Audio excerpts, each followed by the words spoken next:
जब हम सफलता की मार्ग पर निकलते हैं या कुछ बड़ा करना चाहते हैं तो सबसे ज़्यादातर देखा जाता है कि आत्मविश्वास की कमी आती है उस बंदे के अंदर में। दोस्तों, आज के इस वीडियो में हम जानने वाले हैं वो 5 अचूक तथ्य जो कि आपके अंदर की आत्मशक्ति, आत्मबल और सेल्फ कॉन्फिडेंस को बहुत काफ़ी उभार करके लेकर आएगी। दोस्तों, आज की इस वीडियो में हम देखते हैं। वो पहला है कि अपने वास्तविक स्वरूप को पहचानें। सुकरात का महान कथन आज भी बहुत प्रासंगिक है, खुद को जाने।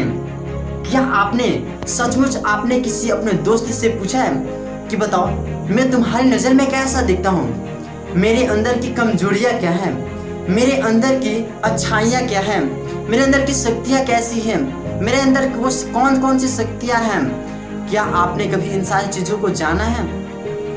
अगर आपके अंदर आत्मसम्मान की कमी है तो अपने बारे में जानकारी इकट्ठा करने के अलावा और कोई दूसरा उपाय नहीं है। आप खुद को जानें, आप कौन हैं, आप क्या कर सकते हैं। आप वो सारी चीज़ें कर सकते हैं जिन सारी चीज़ों को आप सोच सकते हैं, वो सारी चीज़ें कर सकते हैं। तो आप कौन सी चीज़ें कर सकते हैं, ये सबसे पहले आपको जानना भी जरूरी है। और दूसरी है वो है अपने गलतियों पर हंसें। क्या आपको कोई ऐसा व्यक्ति मिला है जो पूर्ण रूप से परिपक्व हो, पूर्ण रूप से आदर्श हो? मुझे तो ऐसा कोई व्यक्ति नहीं मिला। हर व्यक्ति में कोई ना कोई कमी होती है, जिसमें से शायद आप भी हो सकते हैं, मैं भी हो सकता हूँ। महत्वपूर्ण तो ये है कि अपनी कमजोरियों को अपनी जिंदगी की बाधाएं बनने का मौका कभी न दें। निक के साथ में भी ऐसा था। उसका जन्म होने के साथ में वो हाथ पैर उसके नहीं थे, वो हीन भावना से ग्रसित था। लेकिन वो चाहे तो असफलताओं की बहाना करके वो कर रह सकता था, ऐसे ज़िंदगी अपनी व्यापन कर सकता था। लेकिन वो इन सारे चीज़ों से अलग कुछ ऐसा जानता था जो इन सारी चीज़ों की कमियों को पूर्ति कर लेता था। वो जानता था कि वो ईश्वर का संतान है। तो अपनी कमजोरियों पर हमेशा हंसते हुए और सफलता के मार्ग पर बढ़ते चले। और तीसरी जो है कि अपनी असफलताओं को सही दृष्टिकोण से देखें। अक्सर देखा जाता है कि जब हम असफल हो रहे हैं तो उन सारी चीज़ों को देखना बंद कर देते हैं, लेकिन आज से ऐसा नहीं करेंगे। अपनी असफलताओं को सही दृष्टिकोण से देखना शुरू करेंगे। बचपन में जब हम साइकिल चलाना सीखते हैं तो सैकड़ों बार गिरते हैं। जब वयस्क होते हैं तो हजारों गलतियां करते हैं।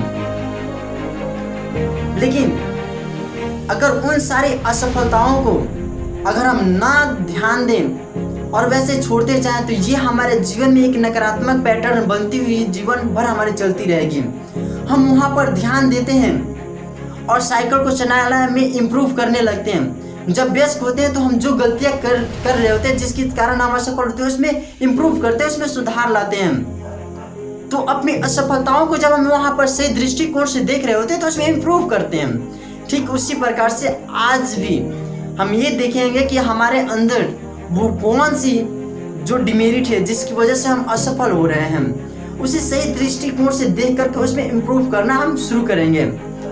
और चौथा है जो वो बहुत ही इम्पोर्टेंट, द मोस्ट इम्पोर्टेंट, हमारे नज़र में वो बहुत ही द मोस्ट इम्पोर्टेंट है और उसे मैंने खुद अपने ज़िंदगी में लागू भी किया है। स्वस्थ प्रेम को विकसित करें।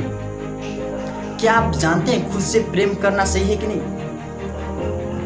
द लॉ ऑफ आर्ट में एरिक फॉर्म ने कहा है कि आप खुद से प्रेम करने में अगर खुद से प्रेम करने में समर्थ हैं तो अगर आप खुद से प्रेम कर भी सकते हैं और दूसरे से उसी अनुपात में भी प्रेम कर सकते हैं। अगर सिर्फ आप दूसरों से प्रेम कर सकते हैं तो आप प्रेम नहीं कर सकते हैं।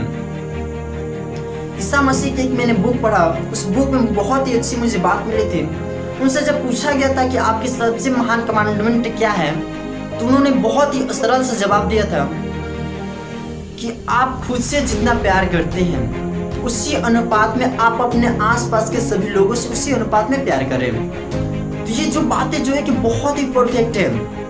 अगर आप खुद से जिस अनुपात में प्यार करते हैं उसी अनुपात में दूसरों से भी प्यार करें। खुद से प्यार करने का मतलब यहाँ पर घमंड नहीं है, ये तो इस बात का एहसास दिलाता है कि आपके अंदर में आप बहुत ही मूल्यवान हैं। और चौथी जो है कि आप अपना दोबारा से मूल्य तय करें, अपना मूल्य तय करें।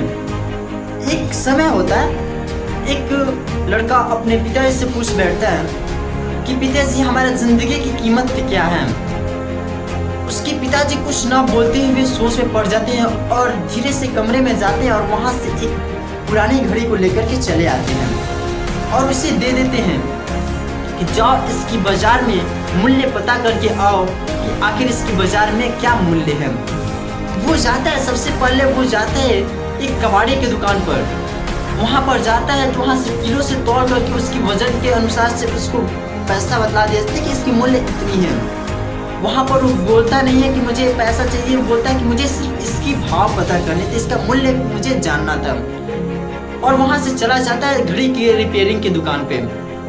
जब घड़ी रिपेयरिंग की दुकान पे जाता है, वहाँ पर जब बोलता है तो वहाँ पर उसकी घड़ी की दृष्टिकोण से उसकी अच्छी रकम दे दी जाती है, लगाई जाती है, लेकिन फिर भी वहाँ पर वो नहीं लेता।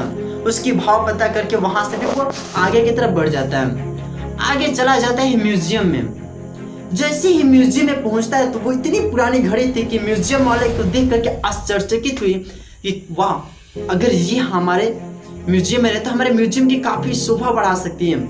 और उस घड़ी की मुँह मांगे कीमत देने के लिए तैयार हो गया, यानी कि बहुत ही वो अनमोल था उस म्यूजियम के लिए। तो आप अपना जो है कि मूल्य को दोबारा तय कर सकते हैं। आप ये बहुत ही अनमोल है, आपके मूल्य को तय करना किसी दूसरे की बस की बात नहीं, आप खुद अपने मूल्य को तय कर सकते हैं। सो दोस्तों, ये वीडियो आपको कैसी लगी एक लाइक और कमेंट करके ज़रूर बताइएगा। और ऐसे ही अगले वीडियो में और 5 अचूक तथ्य के साथ में हम आ रहे हैं, उसमें भी आपको बताएं कि आप अपने कॉन्फिडेंस को हाईली सेल्फ कॉन्फिडेंस में कैसे बदल सकते हैं। सो दोस्तों, thank you, all the best.